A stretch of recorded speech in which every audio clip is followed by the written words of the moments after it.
नमस्कार मंडळी. चला तर मग आज बघूया आपण, जर घरी वेळ नसेल तुम्हाला भाजणी करण्यासाठी, तर जे दुकानामध्ये रेडीमेड पीठ भेटतं त्यापासून खरंच खुसखुशीत अशी चकली तयार होते का? त्याचा कलर वगैरे सेम आपण भाजणी जशी करतो तसा येतो का? चला तर मग बघूया. तर मी आता इथे ग्रॉसरीच्या स्टोअरमधनं हे रामबंधूचं एक पॅकेट आणलेलं आहे. हे अर्धा किलोचं आहे आणि त्यावरती सगळे प्रोसिजर वगैरे दिलेली आहे. काय काय त्यामध्ये इन्ग्रेडियंट्स आहेत ते पण दिलेले आहेत. तर मी ते पॅकेट कट करून त्यामधले सगळं जे भाजणीचं पीठ आहे ते एका बाउलमध्ये काढून घेतलेलं आहे. जेव्हा आपण ते पॅकेट कट करतो त्यावेळेस मस्त असा सुगंध येतो भाजणीचा. त्यामध्ये सगळे इन्ग्रेडियंट्स ऑलरेडी टाकलेले असतात. तरी पण मी थोडंसं मीठ टाकलेलं आहे, एकदम नॉर्मल.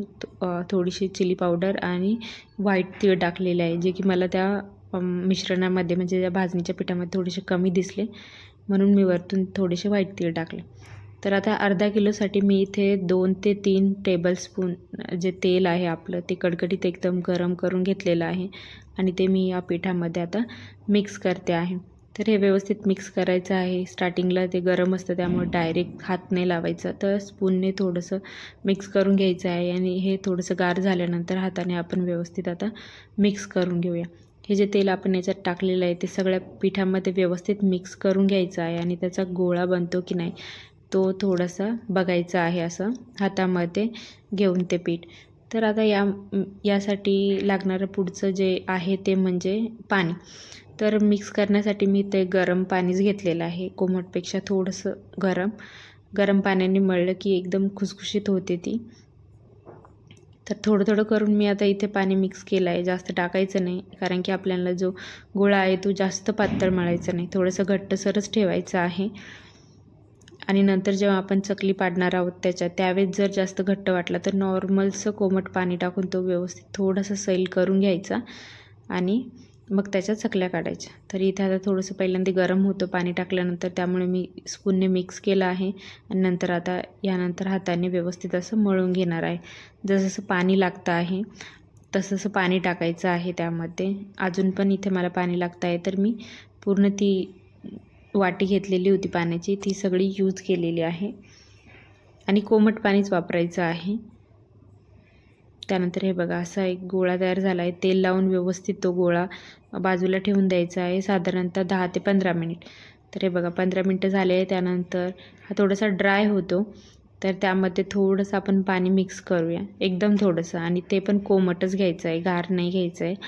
आणि व्यवस्थित सगळ्या गोळ्याला मिक्स करायचं आहे. ज्याच्या आपल्याला लगेच चकल्या पाडायच्या आहे तो गोळा घेऊन त्यामध्ये थोडंसं पाणी मिक्स करत चालायचं आहे. हे बघा व्यवस्थित सगळ्या गोळ्याला मिक्स करून घ्यायचं आहे. थोडंसं मला कमी वाटतं आहे म्हणून मी अजून थोडंसं 2-3 थेंब त्यामध्ये ॲड करते आहे. व्यवस्थित मिक्स करून घेतलं की थोडासा सैल गोळा होतो तयार. त्यानंतर सोऱ्यामध्ये टाकण्यासाठी त्या आकाराचा आपण लांबसर असा तो गोळा वळून घेऊया. त्यानंतर इथे मी एक सोरा घेतलेला आहे, त्याला जी चकलीची चकती आहे ती खाली टाकलेली आहे. त्यामध्ये जी खरखरीत बाजू असते चकलीच्या चकतीची ती खालच्या साईडने घ्यायची आहे, म्हणजे जेणेकरून जी आपली चकली असते ती काटेरी येते आणि जितकं लागेल जितकं बसते त्यामध्ये तितकंच पीठ त्यामध्ये टाकायचं आहे आणि तो सोऱ्या बंद करून घ्यायचा आहे. हे बघा आता एवढं पीठ टाकलेलं आहे मी. त्यानंतर सोऱ्याचं झाकण आता आपण इथे लावून घेणार आहोत आणि चकल्या पाडायला सुरुवात करणार आहोत. जर तुमच्याकडे खरंच वेळ नसेल भाजणी करण्यासाठी घरी, तर तुम्ही आणू शकता या पॅकेटची भाजणीच्या चकल्या करू शकता. मला तर चांगल्या वाटल्या, एकदम घरचं जसं भाजणी बनवतो ना आपण तशीच एकदम कुरकुरीत असे चकली तयार झालेली आहे. हे बघा चकल्या तुटत पण नाही याच्या, व्यवस्थित अशी चकली तयार झालेली आहे. आणि अर्धा किलो पॅकेट पासून साधारणतः जर मी जसे केले त्या आकाराच्या जर तुम्ही चकल्या केल्यात तर सहजपणे 40 ते 45 चकल्या तुमच्या होतात त्यामध्ये. तर हे बघा मी 2 चकल्या व्यवस्थित पाडून दाखवल्या आहे. यामध्ये तुटलेली कुठलीच नाही आहे. दोन्ही साईड जी स्टार्टिंगचा पॉईंट आहे ना, एंडिंग पॉईंट आहे, तो व्यवस्थित असं दाबून घ्यायचा आहे, म्हणजे तळताना ती तुटणार नाही. तेल कडकडीत गरम करून घ्यायचं आहे आणि त्यामध्ये त्या चकल्या सोडून द्यायच्या आहे. जेव्हा चकल्या आपण टाकतो त्यानंतर जो गॅसची फ्लेम आहे ती मीडियम ठेवायची आहे आणि व्यवस्थित तळून द्यायच्या आहे. जेव्हा त्या पूर्णपणे तळल्या जातील त्या कशा समजायच्या की तळून पूर्ण तळाशी त्या बसतात चकल्या, त्यावेळेस समजून जायचं की आपली चकली एकदम कुरकुरीत अशी तळलेली आहे. तर तुम्ही ते बघू शकतात की पहिल्यांदा त्या टाकल्यानंतर वरती येतात ह्या आणि लो फ्लेमवरतीच तळायच्या आहे. तुम्ही बघू शकता ह्या खाली बसलेल्या आहेत म्हणजे कुरकुरीत तळल्या गेलेल्या आहेत. तर तुम्ही नक्की ट्राय करा. तुमच्याकडे भाजणी नसेल, तुम्हाला इमर्जन्सी करायचं असेल तर तुम्ही हे पीठ वापरू शकता. कुरकुरीत झालेले आहे. तुम्हाला जर माझा व्हिडिओ आवडला तर नक्की लाईक करा, कमेंट करा आणि तुम्ही चॅनलवर नवीन असाल तर सबस्क्राईब करा. हे बघा मस्त झालेले आहे चकल्या. नक्की ट्राय करा. Bye bye.